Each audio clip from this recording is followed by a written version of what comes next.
Ya estamos listos para nuestro contacto semanal con la Deutsche Welle. Esta vez Juliana tiene un sustituto que nos emociona porque es un paisano, un caraqueño, un pastoreño, como Johan Ramírez, corresponsal de política de la Deutsche Welle en Alemania. Johan, bueno, un saludo lleno de calidez, de emotividad de tus paisanos aquí en Caracas, Venezuela, cuando todavía es de mañana, así que te decimos buenos días, bienvenido. Muchas gracias, Eduardo. Buenas tardes por aquí. Y el saludo y el abrazo es igual de cálido desde acá, desde Berlín. No sabes cuánta falta me hace Venezuela. Ya hace bastante tiempo que no voy por allá, hace 6 años ya. Así que el abrazo igual, lleno de mucho cariño para todo el país. Qué bueno, Johan. Orgullosos de que estés nada menos que en la Deutsche Welle de Alemania, allá en Berlín. Bueno, Johan, uno ve con preocupación estos traspiés que lleva el planeta en el intento por controlar el problema de la pandemia. Vemos que en Europa hay retrocesos, se habla de nuevas oleadas. Cuéntanos. Sí, Eduardo, básicamente esa segunda ola de la que tanto se nos habló en los meses de primavera, acá marzo, abril, mayo, junio, pues esa segunda ola pareciera que ya está aquí y lo decimos por las medidas que se están tomando en los respectivos países, medidas que obedecen justamente al incremento en el número de nuevas infecciones por día. Es decir, cuando terminó la primera ola, digamos esto, cuando comenzó el verano, aquí en Alemania, por ejemplo, las infecciones que llegaron a tener un pico de 7.000 en el momento más álgido de la pandemia, eso en marzo, finales de marzo y principios de abril. Ya luego, en junio, se llegó a controlar la pandemia y acá se registraban 400, 500, 300 casos al día. Incluso hubo veces en julio en las que se registraron apenas 200 casos. Parecía entonces que la pandemia se había controlado. Llegó el verano, la gente salió de vacaciones, vino mucha gente también del resto de Europa acá a Alemania y hoy en día estamos registrando 2.000 infecciones diarias acá en el país. Eso, por supuesto, hace sonar las alarmas de las autoridades sanitarias y pues ha traído como consecuencia la aplicación de ciertas medidas. No hablaríamos de restricciones sociales como las que sí se impusieron en primavera, es decir, no se están cerrando los comercios, no se están cerrando las escuelas ni las universidades, pero sí se está llamando a la población, por supuesto, a mantener la misma distancia social, a conservar el uso de la mascarilla. Pero lo que más llama la atención en este momento es la aplicación de de poner a determinados países en lo que aquí en Alemania se llama las listas de riesgo, zonas de riesgo. Ya actualmente son 14 países que están en la zona de riesgo, lo que quiere decir para Alemania que son países en los que el número de infección es tan alto que los ciudadanos alemanes o los residentes en Alemania no deberían ir a esos lugares para evitar pues, el riesgo de contagiarse. Cuando hablamos de 14 países, estamos hablando básicamente de 50% de la comunidad europea, que vista entonces desde los ojos de Alemania, es una región de alto riesgo en relación al coronavirus en este momento. Wow, extraordinario análisis, Johan, para intentar visualizar la dimensión de este riesgo que plantea una segunda ola. Por cierto, mi equipo de producción me dice que en este momento la Unión Europea acaba de pedir a sus países que endurezcan medidas para hacerle frente a una segunda ola. Uno puede entender, Johan, que una segunda ola tendría las proporciones o la consistencia similar a la primera.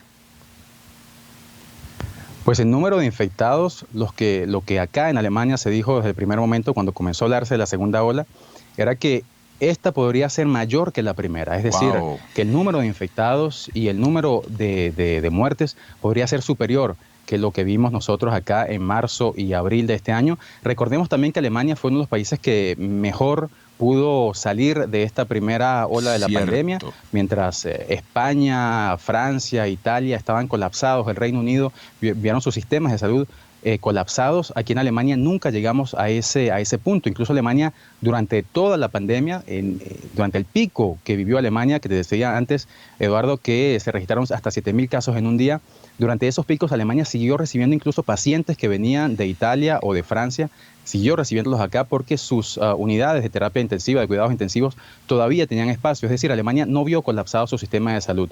Y pues en ese sentido, se nos decía que la segunda ola de contagios podía ser mucho más fuerte que la primera. Lo que sí pareciera es que independientemente de las cifras, lo que hasta ahora se nos ha dicho acá, lo que dicen las autoridades, es que no se pondrán a las restricciones de la primera vez, es decir, no se va a cerrar la economía, ya se ha dicho que no se van a cerrar las fronteras, habrá que ver si eso se mantiene, ¿no? Porque evidentemente el costo económico de esas medidas que se tomaron durante la primavera le han costado muchísimo dinero a todo el bloque comunitario y a cada país. Entonces, hasta ahora eso se descarta, por lo menos en Alemania, el cierre de fronteras. Lo que sí se ha impuesto son controles, por ejemplo, en la frontera con la República Checa y con Austria. Se han impuesto serios controles y para pues evitar también de alguna forma que ese libre tránsito pueda generar un aumento mayor de las infecciones y se está llamando, por supuesto, a los ciudadanos a no viajar a esas zonas de riesgo que te decía, que hasta ahora son 14 países. Cuando están esos 14 países no quiere decir que todo el país esté en zona de riesgo, sino algunas zonas dentro de esos países. Sí. Lo que quiere decir es que el Ministerio de Relaciones Exteriores y el gobierno alemán pues llama a sus ciudadanos a no viajar, a evitar cualquier tipo de viajes a estas regiones a menos que sean absolutamente necesarios. Johan, háblanos desde la mirada o desde la perspectiva de Europa, ¿qué se va destacando sobre el discurrir de la 75ª Asamblea General de Naciones Unidas? ¿Qué punto van destacando en la agenda?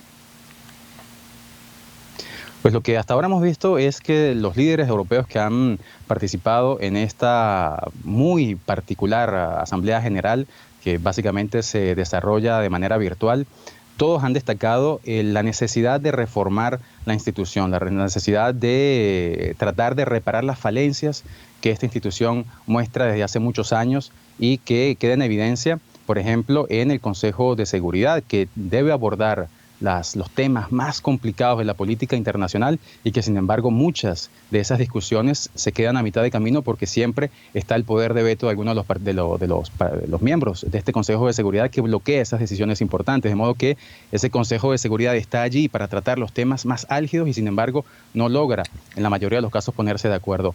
Angela Merkel, en su mensaje a la Asamblea General, en la apertura de este debate, un mensaje de apenas 3 minutos, pero muy contundente, el que dio Angela Merkel. Fue un video que envió pregrabado y pues allí pedía justamente o habría la posibilidad, ¿no?, de que Alemania pudiera formar parte del Consejo de Seguridad si este se ampliaba. Dijo que Alemania está lista para hacerlo y que podría aportar a que ese mundo multilateral pueda ser mucho más fuerte. Dijo Merkel también que evidentemente hay reformas que hacer en Naciones Unidas, que no es un sistema perfecto, pero que sí ha sido el organismo que ha garantizado la paz en el mundo luego de la Segunda Guerra Mundial y pues es un hecho que se puede constatar después de la Segunda Guerra Mundial, cuando se creó la Organización de Naciones Unidas, pues tenemos ya 75 años de paz en el mundo y pues Merkel ponía esto en relieve diciendo que es gracias a esta institución, que por supuesto hay muchas falencias y también lo repetía Emmanuel Macron, que hacía una metáfora interesante diciendo que las paredes de Naciones Unidas tenían fisuras, que los suelos había que repararlos, pero que de ninguna forma se puede imaginar un mundo sin esta organización. Lo mismo repetía el rey de España, que decía que pues hace falta más Naciones Unidas y que hace falta más naciones más unidas todavía. Esto, por supuesto, son mensajes que contradicen lo que llegó desde Estados Unidos con el mensaje del presidente Donald Trump, que hablaba al contrario de que cada país vele por sus propios intereses y por supuesto ya sabemos esa política, esa ideología que trata de imponer Washington en el mundo, de modo que pues lo que vemos hasta este momento en esta asamblea que apenas está comenzando es una Europa que aboga por una mayor solidez de esos organismos internacionales. Bueno, Johan, de nuevo, gracias por este reporte desde La Pastora para el mundo, desde Berlín. Con un gran orgullo te conozco y te saludo a través de este momento vía Skype y estamos a la orden por acá. Muchos saludos a todo el equipo de la Deutsche Welle en Alemania. Muchas gracias, Eduardo. Un abrazo para ti y para toda Venezuela. Gracias, Johan. Amigos, otra pausa.